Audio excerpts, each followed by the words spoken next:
Hello everyone. Today we're going to be continuing our series on camping by discussing some additional equipment you may want to have around you in your camp kitchen.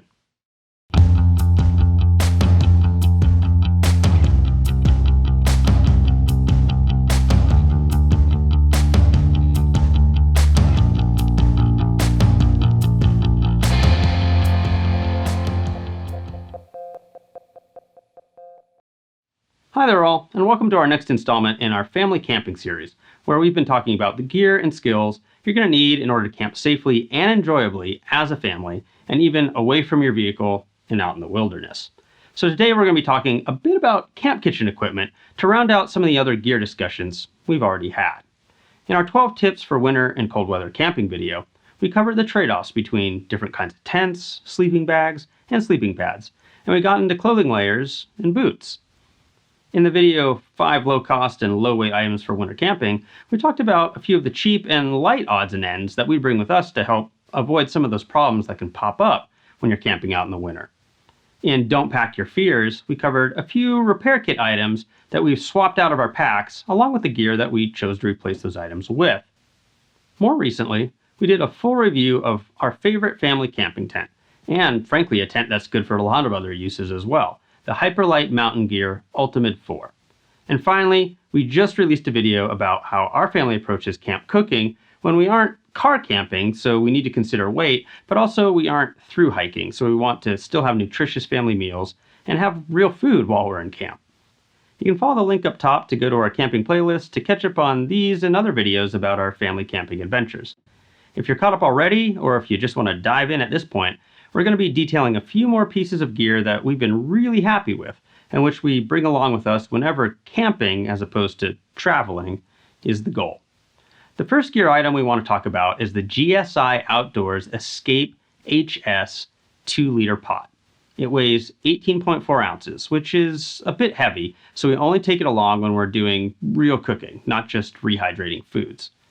But for the weight, it packs down very well, as it's collapsible and compresses down to only 2.1 inches thick on an 8.75 inch outer diameter. The anodized aluminum base is Teflon coated, and it's 7 inches in diameter, making a pretty durable and easy to use as well as easy to clean surface. It has silicone sides, which are there to make the thing collapsible in the first place, which also are a lot less likely to burn our kids on accident. And the pot has its graduated measurement markings at the folds in the silicone, making it easy to quickly eyeball measurements. The nylon handles clip over the silicone thumb rest, and this allows the lid to be clipped down tight for travel. And being clipped down for travel allows us to store our cleaning supplies in it without taking up extra space in our pack. And in addition, the clip down lid along with the holes in that lid make it a strainer. And as I mentioned, those thumb rests make it usable even by young, inexperienced hands. The next item we want to share is the Fozzils Snapfold Bowlz. We love these things. They hold half a liter of liquid, they weigh 1.4 ounces, but the beauty is, like the stove, they pack flat, almost perfectly flat. When unfolded, they're 3/8 of an inch thick at their thickest point, which is the snaps, and they're 10 inches across. When snapped together, they're 3.5 inches tall, 3 inches at the base, and 5.5 inches in diameter at the mouth. They trifold at the corners, and then they snap together so they don't leak. Add to that the light weight and the flat backpacking configuration, and it's hard for me to not take these along on just about every adventure. The only downside, and it's a small one, is that the graduated measurements are pretty hard to read. So we have something to cook our food in, and when we aren't eating wraps or sandwiches, stuff that we eat with our hands, we have a bowl to eat our food out of. But if we have a bowl, we're going to need a spoon. We've used both the Sea to Summit Alpha and Alpha Light spoons. The Alpha, the one with the holes, is actually the heavier one, weighing 0.55 ounces, and the Alpha Light weighs 0.3 ounces. The weight difference is due to the materials they're made out of. The Alpha is made out of double-sided aluminum, and the Alpha Light is made out of aircraft-grade aluminum. Each spoon is 6.5 inches long, which is pretty standard. But even though it's lighter, the Alpha Light is actually more difficult to bend out of shape due to the arch in the handle. So as both a tougher and lighter option, the Alpha Light is the way to go if you can stomach this slightly higher price tag. But if you do a lot of eating freeze-dried foods, You're going to be sticking that spoon into a lot of pouches, and the 6.5-inch lengths can leave your knuckles and your coat cuffs getting a bit dirty and food stained. So in the Alpha Light series, Sea to Summit also makes 10-inch models in both spoon and spork options. Having taken care of feeding ourselves, what about water? In the winter with snow, you're usually going to be melting snow for water. But what about if you're camping in the warmer months or you live somewhere where freezing temperatures and snow are a rarity? So again, we're talking about camping with a family, meaning there are multiple people that we need to keep hydrated. So we need something that's going to be efficient at purifying water for a larger group and also isn't going to leave any funny aftertaste because then our kids might not want to drink their water. So we like the MSR Gravity Filter, which weighs 10.5 ounces and has a 4-liter reservoir. When packed up, it's 11 inches long and 5 inches in diameter, so it's about the size of an inflatable sleeping pad. It has a lid that has multiple lips on it to fit bottles with multiple mouth sizes, and it can securely screw onto a wide mouth bottle.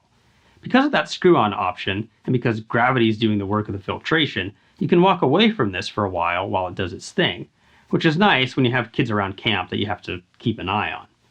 Not that you'd have to, though, because its 1.75 liter per minute flow rate will fill up bottles in a hurry. Now, the big downside is that they don't make this model anymore, but there are lots of other options that are very comparable. In fact, they're so comparable that we've never bothered to buy a new one. MSR makes a 10-liter option now, which weighs 12 ounces. LifeStraw sells a 3.7-liter version that weighs 10 ounces. And Platypus sells a 4-liter option that weighs in at 11.5 ounces. They all have the same flow rate and all use 0.2 micron filters, which is good for bacteria, parasites, microplastics, and cloudiness, but not for viruses. At the receiving end of our filter, or getting poured into from our pot in the winter, are our water bottles, and we use 3 different kinds. For fast and light missions, usually alpine climbing and mountaineering, where ounces really matter, I just repurpose a Powerade bottle. While it does only hold 28 ounces rather than 32 ounces, it weighs a remarkable 1.6 ounces when empty. The downside is that boiling water, if poured over the mouth, can melt the thin plastic, so you need to use a funnel to stop that from happening. For situations where packability is important, or as extra bottles that we don't need to keep full while moving, but rather throw in our pack, we like the 1-liter HydraPak Stash. It weighs 3.75 ounces and packs down to only 2.5 inches tall. That's because it has a hardened base and a hardened mouth, but silicone sides, and that same construction allows it to stand up when it's full or even partially full. The downside of these bottles is that they're easy to spill. You kind of have to use 2 hands because as you drain them, the base folds over and down, and if you squeeze the middle too hard, you end up squeezing out your water. Then there's the old standby Nalgene bottles, which we use for winter camping. There are the hardened kinds, but we typically go with what they call anyway, their ultralight option, which weigh, like the Stash, about 3.75 ounces. Now the Nalgenes don't pack down like the Stash, but they don't have spill issues either, and they're really hard to break, making them excellent candidates for stuffing the bottom of your sleeping bag overnight on a winter camping trip. If you're going out in winter, then you're also going to want a way to insulate your water, and we use the Outdoor Research Water Bottle Parka, which weighs 4.3 ounces. Like the 4-liter MSR Gravity Filter, these aren't made anymore either, but again, there are comparable products like those by Nalgene and Mountainsmith. Lastly, we have to store all this stuff, and do it securely even in bear country. So for our food and trash items, we use the Large Bear Bag by Zpacks along with the NyloPro Odor Barrier Bags. These are exceptionally light, at 1.5 ounces and 0.67 ounces respectively. This is due to superior materials like Dyneema composite fabric. And Dyneema is fully waterproof, so when you add in the tape seams and the Velcro and roll top enclosure, you can seal the bag so it can stand up to rain or snow. We use the 14-liter bag, which stores about 5 to 6 adult person days of food, so we can get about 2 days out of one bag for our whole family of 4. While this is the lightest food safety system I've ever used, please do keep in mind that this isn't a full replacement for a hardened bear canister, which are required by some national parks and are more suitable for locations where you lack trees to hang your bag. So, in combination with some of our other camping videos, that rounds out the gear that we use to make our camp kitchens light, but still functional when we're out there looking to camp and cook. Hopefully you picked up some useful information. If so, please hit that like button and share with anyone you think might get something out of it. And we'd love to hear about the gear that you take with you for your camp cooking. Let us know any favorite pieces of equipment in the comments section. If you want additional information on this video, and frankly every video we produce, along with links to the equipment that we discuss, sample gear lists, and sample itineraries, please visit our website at www.shortguysbetaworks.com. The link's in the description below. And maybe, most of all, if you want to be alerted as we produce new material and help us out along the way, please subscribe. We produce how-to and educational videos like this one, as well as short films of our family adventures, and we release something new every week. And finally, we want to produce content that's meaningful to you. So if you have any ideas for content you'd like to see, drop those suggestions in the comments section too. After all, we're here to help you get more out of that big outside.